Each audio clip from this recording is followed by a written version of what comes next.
తెచ్చినదంట. ఏమి తెచ్చిందో చూద్దాం.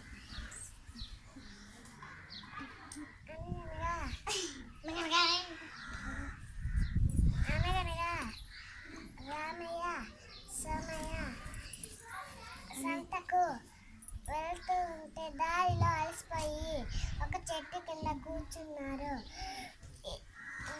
పాయసం కోసం ఏమేమి కావాలో అడిగాడు రామయ్య. ఇదంతా చెట్టు మీద ఉన్న పెట్టెలు విన్నాయి. అవి కూడా పాయసం చేసుకోవాలని సంతకు వెళ్ళాయి. కావలసిన బెల్లం, రవ్వ, పాలు, నెయ్యి, జీడిపప్పు అవన్నీ తెచ్చుకున్నాయి. పాయసం కోసం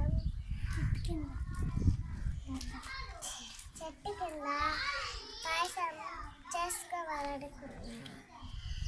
పాయసం ఇతరుతా ఉడుతుంది. గుమగుమ వాసన వస్తుంది.